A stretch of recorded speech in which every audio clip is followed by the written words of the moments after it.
South ఇండియాలోని అతి తక్కువ ధరలకి రత్నాలనందించే ఏకైక సంస్థ 6JVR.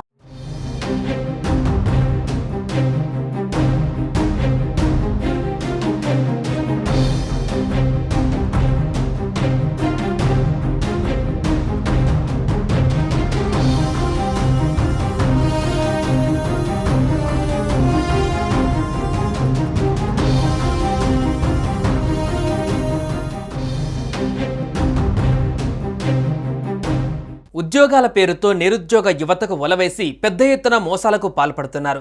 ఇటువంటి ఘటననే తాజాగా ఒకటి జరిగింది. ఓ కిలేడి ఏకంగా హైకోర్టు జడ్జి అవతారమెత్తింది. అనంతరం వందల సంఖ్యలో నిరుద్యోగుల నుంచి కోట్లు కొట్టేసి సైలెంట్గా పని కానిచ్చేసింది. జడ్జినని ఓ సిఐని నమ్మించి వేములవాడ దేవాలయంలో ప్రత్యేక దర్శనం కూడా చేసుకుంది. తాను హైకోర్టులో జడ్జిని అంటూ ప్రసన్నారెడ్డి ఉద్యోగాల వేటలో ఉన్న పలువురిని నమ్మించింది. తనకు డబ్బులు ఇస్తే హైకోర్టులో రికార్డ్ అసిస్టెంట్ ఉద్యోగం ఇప్పిస్తానంటూ ఎరవేసింది. అలా సుమారు 100 మందికి పైగా అమాయకుల నుంచి కోట్లు వసూలు చేసి జంప్ అయ్యింది. ఆ విషయం అటుంచితే తాజాగా ప్రసన్నారెడ్డి తాను హైకోర్టు జడ్జిని అంటూ ఏకంగా డ్యూటీలో ఉన్న సిఐని బురిడి కొట్టించి వేములవాడ ఆలయంలో ప్రత్యేక దర్శనం చేసుకుంది.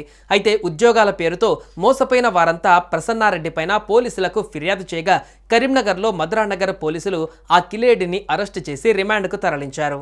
సుమన్ టీవీలో మీ పర్సనల్ అండ్ బిజినెస్ ప్రమోషన్స్ కోసం కింది నెంబర్కి కాంటాక్ట్ చేయండి.